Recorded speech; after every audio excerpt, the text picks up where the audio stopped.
Hello friends, welcome back to my YouTube channel. Friends, जैसा कि आप जानते हैं हम अपने इस चैनल में जनरल स्टडीज़ को ले रहे हैं और जनरल स्टडीज़ में हमने सबसे पहले जो सब्जेक्ट लिया था वो हिस्ट्री था।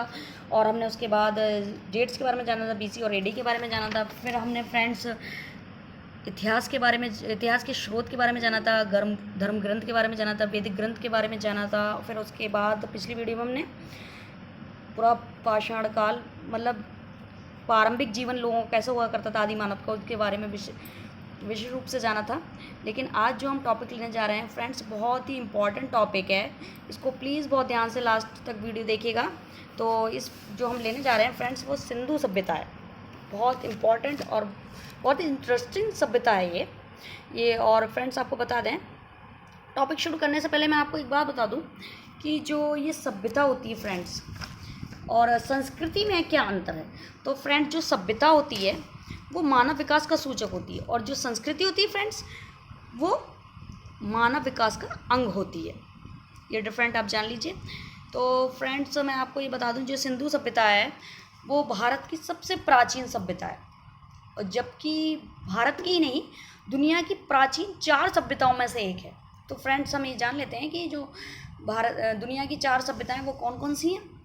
आप अपनी स्क्रीन पर देख रहे हैं, जैसे कि फर्स्ट है मेसोपोटामिया की सभ्यता, सेकंड है मिस्र की सभ्यता, थर्ड है सिंधु घाटी की सभ्यता और फोर्थ आपकी स्क्रीन पर चीन की सभ्यता। तो फ्रेंड्स, मैं आपको बता दूं, ये जो सभ्यताएं हैं वो ये चारों सभ्यताएं किसी न किसी नदी किनारे हैं। और ये क्वेश्चन आ जाता है ऑब्जेक्ट टाइप में कि मेसोपोटामिया की सभ्यता किस नदी किनारे, या मिस्र की, या सिंधु घाटी की, या चीन की। तो ये भी जान लेते हैं कौन कौन सी नदी किनारे, कौन कौन सी सभ्यता है। तो फ्रेंड्स, फर्स्ट आपका स्क्रीन पर है मेसोपोटामिया। तो ये कौन सी नदी किनारे है? दजला और फरात आपकी स्क्रीन पर है। सेकंड है मिस्र, नील नदी किनारे। थर्ड है सिंधु घाटी सभ्यता, जो हमारी भारत की भी प्राचीन सभ्यता है, वो है सिंधु नदी किनारे। और फोर्थ है आपके चीन की सभ्यता। ये कौन सी नदी किनारे है? होंग हो। आपकी स्क्रीन पे आप अच्छे से देखिएगा, होंग हो। फ्रेंड्स, आपको एक बात और बता दूं जो बहुत इंपॉर्टेंट है। जो सिंधु नदी किनारे जो ये सभ्यता है, इसलिए ही इसका नाम सिंधु घाटी सभ्यता के नाम से पड़ा है। आगे चलते हैं फ्रेंड्स। तो फ्रेंड्स, मैं आपको ये बता देना चाहती हूँ, ये जो सभ्यता है, ये जो सभ्यता है आपकी सिंधु घाटी सभ्यता, ये इसकी जो लिपि थी वो अलिखित थी, मतलब कि चित्रों द्वारा की गई थी। चित्रों द्वारा मतलब कि वो अपनी भाषा को लिखते थे कि कैसा क्या है, अपनी मतलब संस्कृति के बारे में, अपनी सभ्यता के बारे में, लेकिन चित्रों द्वारा लिखी गई थी। तो फ्रेंड्स, इसकी लिपि के बारे में आगे चल के हम बताते हैं आपको, जैसे कि आप अपने स्क्रीन पर देख रहे हैं। फ्रेंड्स, आप अपनी स्क्रीन पर देख रहे हैं, ये जो जो जो लिपि बनी हुई है, ये लिपि है फ्रेंड्स सिंधु घाटी वो सभ्यता की। देखिए, मैं एक बार और रिपीट कर देती हूँ आपके सामने। ये लिपि इस टाइप से बनी हुई है। तो इस लिपि की आप आकृति को अच्छे से देखिए और बताइए किसकी तरह लग रही है। ये आप अच्छे से याद कीजिए, ये सांप की तरह लग रही है फ्रेंड्स। किसकी तरह लग रही है? सांप की तरह। तो इसी कारण इस लिपि का नाम जो ना सर्पिलाकार लिपि कहा गया। और फ्रेंड्स, इसको एक बात और इम्पोर्टेंट बता दूँ, इसको गोमूत्री लिपि भी कहते हैं। जानते हैं क्यों है फ्रेंड्स? ऐसा इसलिए कहा गया है क्योंकि जैसे कि गाय जब मूत्र करती है तो मतलब आगे चलती जाती है और उसका मूत्र धरती पर इसी टाइप से बनता चला जाता है, तो इसे गोमूत्री भी कहा गया है। परंतु ये थोड़ा अजीब लग रहा है, तो इसको ब्रुष्टो फैदन, आप अपनी स्क्रीन पर देख रहे हैं, भी लिपि कहते हैं। लेकिन आप इसे अच्छे से देख लीजिए। इसे सबसे इम्पोर्टेंट जो चीज़ है, इसे सर्पिलाकार लिपि कहा गया है क्योंकि इसकी आकृति सांप की तरह है। फ्रेंड्स, मैं आपको एक इम्पॉर्टेंट बात और बता दूं कि सबसे पहले सर्वप्रथम जो इस लिपि को पढ़ा था जिस व्यक्ति ने, वो वेडेन महोदय, आपकी स्क्रीन पे है, क्या है? वेडेन महोदय। परंतु फ्रेंड्स, ये असफल रहे, इस लिपि को पढ़ने में असफल रहे, मतलब पढ़ ना सके फ्रेंड्स। और आपको बता दूं, ये जो सभ्यता आपकी स्क्रीन पर है, ये 4600 ईसा पूर्व है। बहुत पुरानी सभ्यता है। और फ्रेंड्स, और ये सभ्यता जो आपकी, ये 24 ईसा पूर्व से, फ्रेंड्स आपकी स्क्रीन 24 से 1700 ईसा पूर्व थी आपकी स्क्रीन पर, ये रही है। और फ्रेंड्स जो ये जो सभ्यता है इसमें कई शहर आते हैं। तो फ्रेंड्स आप शहरों में भी देख लीजिए, इन्होंने जो अपने जो शहर या जो बनाए थे तो आप अपनी स्क्रीन पर देख रहे हैं, जैसे मोहनजोदड़ो, कालीबंगा, लोथल, हड़प्पा, धोलावीरा आदि और भी थे, लेकिन ये बहुत इंपॉर्टेंट हैं। जैसे मोहनजोदड़ो, कालीबंगा, लोथल, हड़प्पा काफ़ी इंपॉर्टेंट है, धोलावीरा आदि। फ्रेंड्स मैं आपको इसके बारे में एक स्टोरी है कि 1856 में सर्वप्रथम रेलवे का आविष्कार हुआ था। तो रेलवे ट्रैक बनाया जा रहा था, ट्रैक बनाया जा रहा था, रेलवे ट्रैक। तो फ्रेंड्स एक इंजीनियर ने वहाँ पे खुदाई की बनवाते समय, तो उसे एक ईंट मिली जो काफ़ी मजबूत थी। फिर वहाँ के लोगों से पूछा तो लोगों ने बताया कि ऐसी इधर पीछे जो गांव पड़ा वहाँ पे काफ़ी ईंट मिल जाएंगी। तो फिर क्या हुआ, तो वहाँ की खुदाई की गई। और फ्रेंड्स मैं आपको बता दूं कि सर्वप्रथम जो इस खुदाई की गई और इसका पता लगाया गया सिंधु सभ्यता घाटी का, वो आपका राखला दास बनर्जी ने। किसने लगाया है? और इसमें काफ़ी लोग थे, राखला दास बनर्जी, दयाराम साहनी, काशीनाथ नारायण, जॉन मार्शल। तो राखला दास बनर्जी ने लगाया था। और कब लगाया था फ्रेंड्स? 1922 में। कब लगाया था? 1922 में। और दयाराम साहनी ने जो खोज की थी, जो खुदाई की थी, वो कब की थी? 1921 में, आपकी स्क्रीन पर है। और काशीनाथ नारायण ने जो खुदाई की थी वो कब की थी, खोज की थी? वो आपका 1924 में, 1924 में की थी। तो फ्रेंड्स और लास्ट आपका जो जॉन मार्शल ने की थी वो 1925 में की थी, आपकी स्क्रीन पर है। लेकिन फ्रेंड्स आगे भी इतिहासकार और भी खुदाई करते हैं, इसके बारे में जानते हैं। लेकिन क्या है, इसकी खुदाई से धरती को काफ़ी लॉस हो रहा था, मतलब भूकंप के चांसेस हो रहे थे, तो इसकी खुदाई बंद करा दी गई। लेकिन हमें इन सब की, राखला दास बनर्जी जैसे कि आपकी स्क्रीन पर, दयाराम साहनी, काशीनाथ नारायण और जॉन मार्शल की खुदाई के बाद भी काफ़ी कुछ जानने को मिला है, मतलब आपकी इस सभ्यता में। तो फ्रेंड्स आप एक बार और स्क्रीन पर अपने देख लीजिए, राखला दास बनर्जी ने की थी सबसे पहले। तो उसने वो कब की थी? 1922 में। ऐसा क्वेश्चन ऑब्जेक्ट टाइप आ जाता है कि इसकी खोज कब और किसने की थी। तो राखला दास बनर्जी ने, इस टाइप से भी आ सकता है कि दयाराम साहनी ने कब की थी और सन लिख दें आपके साथ, या इस टाइप से भी आ सकता है 1922 में किसने की थी, तो इस टाइप से।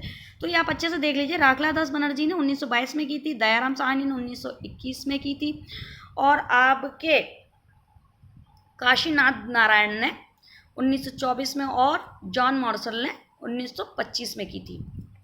तो फ्रेंड्स आप जैसे कि अपनी स्क्रीन पर देख रहे हैं, थोड़ा ये मतलब कि दयाराम साहनी ने जो खोज की थी वो 1921 में की थी।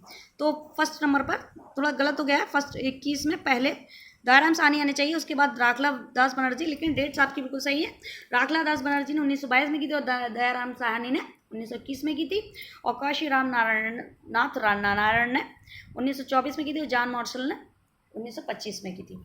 फ्रेंड्स और इसके बाद मैं ये बात को बता दूं, तो इसकी जो संस्कृति थी वो आज के टाइम में भी इतनी अच्छी संस्कृति नहीं हो सकती है। मतलब कि वहाँ उस टाइम में ये समझा जाए कि इतने अच्छे इंजीनियर शायद आज के टाइम में भी इतने अच्छे से नहीं बना सकते हैं, जो उसके जब वो जो जैसे शहर बने हुए थे, मोहनजोदड़ो, आपका लोथल, ये इतने कायदे से बने हुए थे कि जो आज का इंजीनियर इसको मतलब कि इतनी साल पुरानी है, लेकिन बहुत कायदे से बनाया गया था, जैसे किसी ने काफ़ी पढ़े लिखे इंजीनियर ने बनाया हो, ये शहर बसाए हो। लेकिन फ्रेंड्स ये एक अर्बन लोग थे जिन्होंने शहर बसाया था। आप इनकी विशेषताएं सुन लें। और फ्रेंड्स तो बड़ा ताज्जुब करें कि ये जो मतलब ये जो एरिया जो बसा हुआ था फ्रेंड्स, 500 एकड़ में फैला हुआ था। कितने में फैला हुआ था फ्रेंड्स? 500 एकड़ में।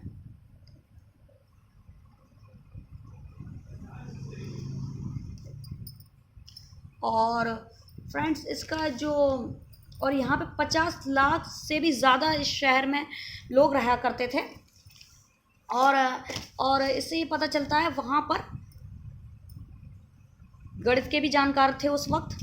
क्योंकि उन्होंने इतने अच्छे से नाप के हर शहर को बिल्कुल चुनकर बनाया था और अच्छे से नाप की ईंट लगाई थी। और डॉक्टर भी थे जिसे हम जान सकते हैं, और उस टाइम में कुएँ भी काफ़ी थे। और यहाँ तक कि ये कहा जाता है जो सर्वप्रथम कुओं की जो कुएँ बनवाए गए वो शायद ही सिंधु घाटी सभ्यता में ही बनवाए गए थे, क्योंकि और उस सभ्यता उससे पहले कुआं की जो कुएं हैं वो कई सभ्यता में नहीं पाए गए। और वहाँ पर जो कुएं थे वो 700 थे फ्रेंड्स। कितने थे? 700 से भी ज़्यादा कुएं थे बनवाए गए थे उस टाइम में फ्रेंड्स। वहाँ की ईंटें बहुत अच्छी थी, गलियाँ बहुत अच्छी थी, और रूम काफ़ी अच्छे दे रखे थे। उसकी सबसे बड़ी विशेषता ये थी कि रूम सबके जो आज के टाइम में हम फ्लैट्स देखते हैं ना, उस टाइम में उस टाइप के बने हुए थे। किचन, बाथरूम, वॉशरूम सब उस टाइप से दे रखा था फ्रेंड्स, जैसे आज के टाइम के किसी इंजीनियर ने दे रखा हो। और लेकिन मैं आपको ये बता दूँ वो लोग अर्बन थे। और फ्रेंड्स मैं आपको इसकी जो मतलब कि जो इसकी ईंटें थी वो फ्रेंड्स वाटर प्रूफ थी, और उसकी ईंटों के ऊपर चारकोल लगा दिया गया था। इससे ये भी पता चलता है कि वो लोग मतलब साइंस के भी काफ़ी जानकार थे। नालियों की निकास, सबसे पहले जो नाली का सबसे अच्छी विशेषता जो इसकी वो नाली का विकास है। नाली का निर्माण किया गया था, और सबसे पहले सर्वप्रथम नाली का निर्माण भी सिंधु सभ्यता घाटी में देखने को मिलता है फ्रेंड्स। और इसकी जो सभ्यता का जो और इस सभ्यता में आपको ये बता दूं काफ़ी चीज़ों की मिलती हैं, जैसे धातु के बने गहने, मूर्तियाँ, सिक्के, औजार, बर्तन, सोना, चांदी, काफ़ी चीज़ें इस सभ्यता में पाई जाती हैं फ्रेंड्स। और मैं आपको इम्पोर्टेंट बात तो ये बता दूं जो इस सभ्यता का पतन हुआ था। और फ्रेंड्स आप एक बात जान लें, जिस चीज़ की शुरुआत होती है इसका एंड ज़रूर होता है, और इसका पतन भूकंप के कारण माना जाता है, ताकि वो सब दब गए थे और वो वैसे ही मिले थे जैसे खुदाई से पता चला। तो वैसे ही घर और स्नानाकार जो आज के टाइम में स्विमिंग पूल बोलते हैं, उस टाइप में काफ़ी गहरे गहरे स्नानागार थे उनके नहाने के लिए। तो आप ये सोचिए कि इतने साल ईसा पूर्व की बात है, और मतलब इतनी विकसित तरीके से थी जैसे कि आज के किसी इंजीनियर ने बनाई हो फ्रेंड्स। और कुछ लोगों का, कुछ विद्वानों का ये तक कहना है कि उसकी सभ्यता आज के अमेरिका की सभ्यता के बराबर भी नहीं है। मतलब इतने ही सूझबूझ से वो घर बनाए गए थे, नालियाँ निकाली गई थी, गलियाँ निकाली गई थी, किचन के लिए विंडो निकाली गई थी, और काफ़ी चीज़ें मिलती हैं, पाई जाती हैं। धातुओं का विकास हो गया था, मैथ का भी वहाँ पे था, क्योंकि लोगों ने नाप के काफ़ी दूरी हर घर में अच्छे तरीके से थी। और आपके सिक्कों का, मूर्तियों का, सोने चांदी का, औजार का, दांत के औजारों का भी काफ़ी कुछ पाने को मिलता है, तो जो इतनी साल पुरानी है। तो फ्रेंड्स तो इसका पतन के बारे में जान लें। भूकंप आया था, और भूकंप से सब ढह गया, और वो दब गया। इससे तो हमें काफ़ी चीज़ें साफ़ सुथरी सी भी मिली हैं। भूकंप से चीज़ें दब जाती हैं, फिर उसके ऊपर फिर टीला बन गया, फिर लोग उधर से फिर गांव बसाने लगे। लेकिन खुदाई के बाद हमें इस सभ्यता का पता चला। और फ्रेंड्स खुद आपको बता दूं, ये जो खुदाई की थी सबसे पहले दयाराम साहनी ने 1921 में, और सेकंड आपका अखिलादास बनर्जी ने 1922 में, काशीनाथ नारायण ने 1924 में, और जॉन मॉर्सल ने 1925 में की थी। ये बहुत इंपॉर्टेंट क्वेश्चन है, आ जाया करता है।